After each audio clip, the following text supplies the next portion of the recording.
The race to the sun may be that with sunny and beautiful conditions in Nice, but today was the race avoiding the snow. The Auron mountaintop finish was cancelled, and we would have a 41-kilometre stage finishing with an uphill sprint on a big road around the Isola region where the intermediate sprint was going to be. Leonard Kamner and other riders probably thinking, oh, would rather not do this stage. Vingegaard probably would rather get onto the hilly stage in the sun tomorrow. And we had crashes in the neutral, which in fact involved Leonard Kamner, Nico Denz as well. Seems that Kamner just lost his front wheel going through the roundabout. Very slippery conditions, cold conditions as well. But for some teams, like we saw in Catalonia last year, you know, when Quinn Simmons won there was a 15-kilometre stage there with the high winds. Some teams, it's a World Tour win. And if you got a favourite for a World Tour win, you don't miss out on that opportunity. So Godon for INEOS Grenadiers, they were interested. He's in Tirreno, Case Bowl for Decathlon. They also had a good rider for an uphill sprint like this after an easy day. Biniam Girmay, probably the favourite for the stage at the start of the week, or favourite to win a stage. He's been empty-handed and he's got a good lead out for this, so NSN should be interested. Visma controlled with Affini and co, I guess, to keep warm and get the stage over with for Vingegaard. You could see the snow up there which they avoided. I think the stage was going to finish at like 1,600 meters. Milesman attacked. He got brought back. These are horrible roads if you're a solo rider, like an uphill, just false flat drags the entire time. INEOS keeping in good position. Decathlon on the left-hand side. NSN next to them. Then Visma, FDJ with Rousseau. Nikola Vinokurov goes on a flyer with 7.5 Ks to go. He tries to break away. I guess they got Fedorov, but he's not been in great shape from what I've seen. Or actually, Max Kanter's their guy. Where's Kanter? I would have thought, did he abandon or what? Because, I mean, after a 1 hour stage, you'd think he'd be able to sprint, do a good sprint in this race. Anyway, he's brought back and some crashes begin. We've got snow on the side of the road. Doesn't take much for it to be slippery, or if you get your wheel pushed in to crash over there. There's also a second crash when the peloton moves to the other side. There's a big movement from Coquard and then a crash behind him as riders get chopped, including Harold Tejada. Now, fortunately for him, the silver lining is it was within the 3K zone. All the GC guys are behind, so they don't lose any time. But he looked actually pretty hurt from that crash. And the MVP of today was Josh Tarling. INEOS boys in the shorts.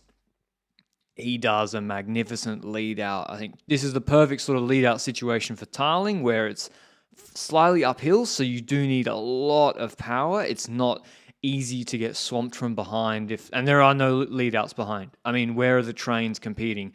I think Søren Kragh brings Vatsek from P20 and then stalls around P5.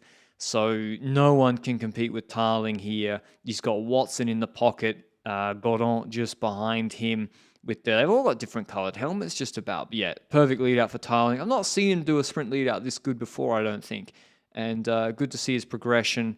He was instrumental in them winning the TTT as well. So he brings them to like 300 to go. He did 1,200 meters to 300 meters to go uphill, which is ridiculous. Sam Watson launches next. He's a really good uphill sprinter, prologue specialist. And then Dean Gordon has to do the rest.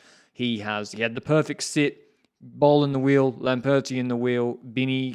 No, I'm not going to say he flashed late. Dean Gordon wins by over a bike length. I don't have the heli shot for you. Don't have freeze frames for you today. The riders are frozen. That's going to have to do. Got some lovely, I was going to say Flemish toothpaste for Dean Gordon, but I'm not sure it's that. We're in the south of France, but it's not looking like the south of France. GC guys roll in, apart from Tejada, seems without incident. Godon wins ahead of Biniam, Boll, Pithy, Lamperti, Turnison, Plowright, Sturven, Trenton, and Watson. Here's what he had to say after the stage and his first win for his new team. Yeah, it was so close this week. Yesterday I finished second for circumstances. And the team did an amazing job today. I was on the sofa sitting behind the guys. And they did a perfect lead out. So I just primed 13 seconds all out. And it was them. And we deserve it. We win the TTT. And I enjoyed it a lot. But now individual win. Means a lot. I was a bit not pissed, but to don't win, to not show the beautiful jersey. But sorry, it was just 2 degrees, and it was better to sprint with a rain jacket. Yeah, so on a sofa, but on a cold and wet sofa, how tough were the conditions? Yeah, we just raced 1 hour 13, so it was not so bad. It was just a pit, so it was a good decision, and it was not dangerous for us. So no, perfect. In terms of GC, same as yesterday. I think the big battle tomorrow is Kevin Vauquelin. INEOS are on a roll. They're going to be aggressive. It's a good stage for him. He's 19 seconds behind the podium, and Steinhauser, he's going to attack Steinhauser tomorrow. So should be an interesting stage. Hope you enjoy the video, and I'll see you at the recap tomorrow. Ciao, ciao.